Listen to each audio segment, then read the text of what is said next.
Hello everyone, TBR একাডেমিতে সবাইকে স্বাগত জানাই। দেখো, অনেক স্টুডেন্ট কিন্তু জানতে চাইছো যে তোমরা অটো আপগ্রেডেশন কি করে করবে। দেখো, এখানে তোমাদের জানিয়ে রাখি যে সমস্ত ছাত্রছাত্রীরা তোমরা ফার্স্ট রাউন্ডে কিন্তু কোনো না কোনো কলেজে চান্স পেয়েছো এবং তোমাদের কলেজটা পছন্দ হচ্ছে না, যে আমি ওই কলেজটাতে হয়তো অ্যাডমিশন হবে না, যে অন্য কোনো কলেজ তোমরা হয়তো চাইছো বা অন্য কোনো ব্রাঞ্চ চাইছো, সেক্ষেত্রে কিন্তু তোমরা অটো আপগ্রেডেশন তোমাদের সুবিধা রয়েছে। 1000 টাকা পেমেন্ট করে কিন্তু তোমরা অটো আপগ্রেডেশন কিন্তু তোমরা করতে পারবে।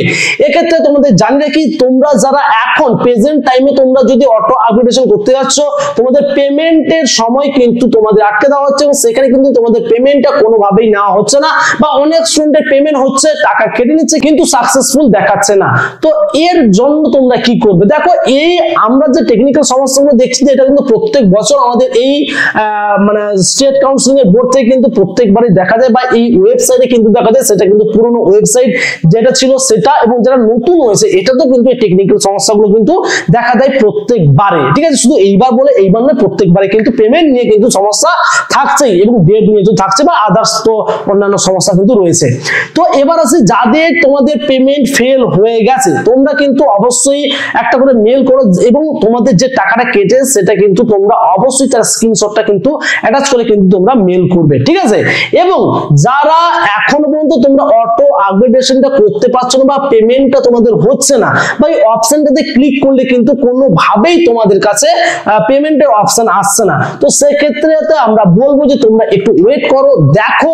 কিন্তু দেখো, তাছাড়া তো উপায় কিছু নেই। এই নয় যে আমি বলে দিলাম আর হয়ে গেল, এটা তো কিছু করার নেই। তো তাছাড়া আর কি করবো বলো, তাই না? তো আগে দেখো বিষয়টাকে যে হচ্ছে কি হচ্ছে না, এবং তোমরা আপডেট থাকো, বারবার চেক করতে থাকো যে পেমেন্টটা হচ্ছে কি হচ্ছে না। এবং আশা করছি এতগুলো সমস্যা যেহেতু ফার্স্ট টাইমে হচ্ছে, সেক্ষেত্রে ডেট একটা বাড়ানোর হয়তো সুযোগ থাকতেও পারে, তাই না? তো এই দেখো, 5 তারিখ তোমাদের লাস্ট ডেট দেওয়া হয়েছে, তো এই 5 তারিখের মধ্যেই কিন্তু তোমাদের এই সমস্ত কাজগুলো করতে হবে।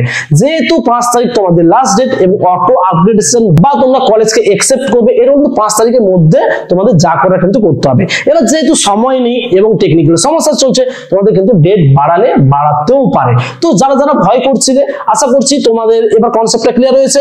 তোমরা ওয়েট করো, দেখো, এবং কিন্তু বারবার ওয়েবসাইট চেক করতে থাকো, এবং কিন্তু মেল করো। স্টেট কাউন্সিলিং এর যে মেল রয়েছে, ওই মেলে তোমাদের প্রবলেমগুলো লিখে কিন্তু অবশ্যই সেন্ড করো। ঠিক আছে, প্রত্যেক বছর এছাড়া আর কিছু করার নেই, হয় মেল করতে হবে, তোমাকে তাদেরকে জানাতে হবে যে হয় ডেট বাড়ান, না হলে কিন্তু আমাদের এটা সুযোগ দিন, যেহেতু টেকনিক্যাল সমস্যা রয়েছে। তাছাড়া তো আর কিছু করার নেই। তো এটাই ছিল আপডেট। এর পাশাপাশি তোমাদের জানিয়ে কি, তোমাদের পলিটেকনিক ফার্স্ট ইয়ার এবং পলিটেকনিক সেকেন্ড ইয়ারে কিন্তু অনলাইন কোচিং এর ক্লাস আমরা কিন্তু খুব তাড়াতাড়ি শুরু করব। আমাদের 1/8/2024 অর্থাৎ আগস্ট থেকে কিন্তু আমাদের ক্লাস শুরু হয়ে যাচ্ছে। তো যে সমস্ত ছাত্রছাত্রীরা তোমরা অ্যাডমিশন হতে ইচ্ছুক, তোমরা কিন্তু খুব তাড়াতাড়ি আমাদের সাথে যোগাযোগ করো। আজ এই পর্যন্ত, দেখা হচ্ছে পরে অন্য কোনো ভিডিওতে। অসংখ্য ধন্যবাদ সবাইকে।